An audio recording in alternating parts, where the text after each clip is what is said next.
அனைவருக்கும் வணக்கம். 1907ஆம் ஆண்டு அப்போதைய ராமநாதபுரம் மாவட்டம் கமுதி அருகே பேரையூர் கிராமத்தில் பிறந்தவர் வ.மு.சி. வேலுச்சாமி நாடார். 1936இல் காங்கிரஸில் தீவிரமாக இயங்கத் தொடங்குகிறார் வேலுச்சாமி நாடார். அந்த காலகட்டங்களில் முத்துராமலிங்க தேவரும் காங்கிரஸில் தீவிரமாக இருந்தார். எனவே வேலுச்சாமி நாடாரோடு நெருக்கமாகிறார் முத்துராமலிங்க தேவர். கள்ளர் மறவர் ஜாதி மக்களுக்காக போடப்பட்ட ரேகை சட்டம் என்னும் படுக்கை சட்டம் அமலில் இருந்த காலம் அது. அந்த சட்டத்தை எதிர்த்து தனது சொந்த ஊரான பேரையூரில் 1936ஆம் ஆண்டு முத்துராமலிங்க தேவரை அழைத்து வந்து பொதுக்கூட்டம் நடத்துகிறார் வேலுச்சாமி நாடார். குற்ற பரம்பரை சட்டத்தை எதிர்த்து இந்த கூட்டம் நடைபெற்றதால் கூட்டத்திற்கு ஏற்பாடு செய்த வேலுச்சாமி நாடாருக்கும் கூட்டத்தில் பேசிய முத்துராமலிங்க தேவருக்கும் வாய்ப்பூட்டு சட்டம் போடுகிறது ஆங்கில அரசாங்கம். ஆதாரம் தி ஹிந்து 7/11/1936. இந்த நிலையில் 1936இல் கமுதியிலிருந்து காங்கிரஸ் ஜில்லா போர்டு மெம்பர் ஆனார் வேலுச்சாமி நாடார். அதே காலகட்டத்தில் சென்னை மாகாண காங்கிரஸ் செயலாளர் ஆகிறார் பெருந்தலைவர் காமராஜர். இந்த தகவல் கேள்விப்பட்டதும் காமராஜரை பற்றி கிண்டல் அடித்து விட்டார் முத்துராமலிங்க தேவர். இதை அருகிருந்து கேட்ட வேலுச்சாமி நாடார் அப்படி பேச வேண்டாமே என்று முத்துராமலிங்க தேவரிடம் கூறியிருக்கிறார். முத்துராமலிங்க தேவரோ அதை ஏற்றுக்கொள்ளவில்லை. இருவருக்கும் இடையே உரசல் ஆரம்பமானது. 1940ஆம் ஆண்டு தனது பாதுகாப்புக்காக துப்பாக்கி லைசன்ஸ் வாங்குகிறார் வேலுச்சாமி நாடார். டபுள் பேரல் ரைபிளும் வாங்குகிறார். காமராஜர் விவகாரத்தில் வேலுச்சாமி நாடார் முத்துராமலிங்க தேவர் உறவில் உரசல் ஏற்பட்டிருந்த நிலையில் வேலுச்சாமி நாடார் வாங்கிய துப்பாக்கி முத்துராமலிங்க தேவருக்கு சந்தேகத்தை அதிகரித்தது. இருவருக்குமான இடைவெளி அதிகமானது. 1941ஆம் ஆண்டில் பிரிட்டிஷார் 2ஆம் உலகப் போரில் இந்தியாவை ஈடுபடுத்துவதை கண்டித்து காந்தி இந்தியா முழுவதும் தனிநபர் சத்தியாகிரகத்திற்கு அழைப்பு விடுத்தார். அதன்படி பேரையூரில் சத்தியாகிரகம் நடத்த வேலுச்சாமி நாடாருக்கு காந்தியிடமிருந்து கடிதம் வந்தது மாவட்ட கமிட்டி மூலமாக. இதில் பங்கேற்று வேலுச்சாமி நாடார் அலிப்பூர் சிறையில் 3.5 மாதங்கள் அடைக்கப்பட்டார். சிறை சென்று வந்தபின் காங்கிரசின் மாவட்ட துணைத் தலைவர் ஆகிறார் வேலுச்சாமி நாடார்.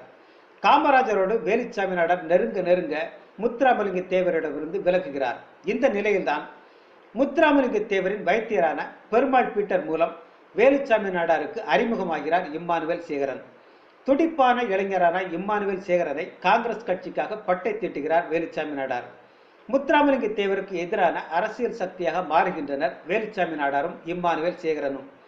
நாடார் இன மக்கள் மட்டுமின்றி தேவர் மற்றும் தாழ்த்தப்பட்ட மக்களும் வேலுச்சாமி நாடாரின் பின்னால் அணி திரள்வதை முத்துராமலிங்க தேவரால் பொறுத்து கொள்ள முடியவில்லை.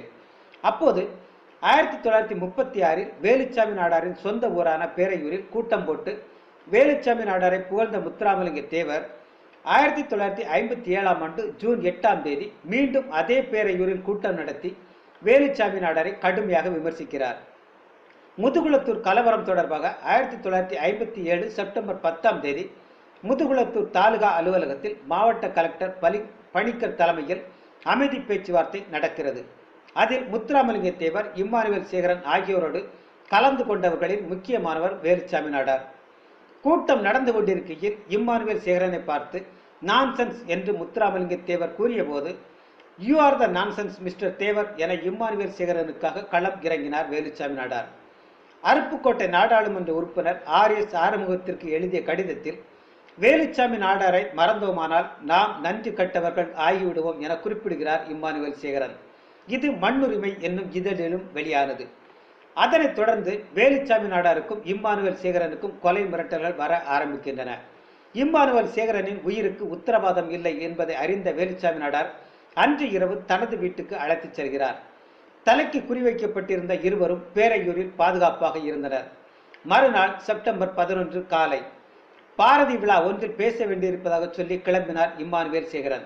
இப்போது வேண்டாம், சூழல் சரியில்லை என்று வேலுச்சாமி நாடார் தடுத்தும் இம்மானுவேல் சேகரன் கேட்காமல் புறப்பட்டார். அன்று இரவுதான் இம்மானுவேல் சேகரன் கொடூரமாக கொல்லப்பட்டார். உண்மையில் இது வேலுச்சாமி நாடாருக்கும் முத்துராமலிங்க தேவருக்கும் இடையே உருவான தனிப்பட்ட பிரச்சனை. கடைசியில் தேவர்களுக்கும் தேவேந்திரர்களுக்கும் இடையேயான பிரச்சனையாக இன்று பார்க்கப்படுகிறது. காங்கிரசுக்காக மிக தீவிரமாக களப்பணியாற்றி வகுப்பு நல்லிணத்துக்காக பாடுபட்ட வேலுச்சாமி நாடார் 1981ஆம் ஆண்டு மறைந்தார். பல கொலை மிரட்டல்களுக்கு இடையே வேலுச்சாமி நாடாரின் உயிரை கடைசி வரை காத்து நின்றது அந்த துப்பாக்கி. நன்றி.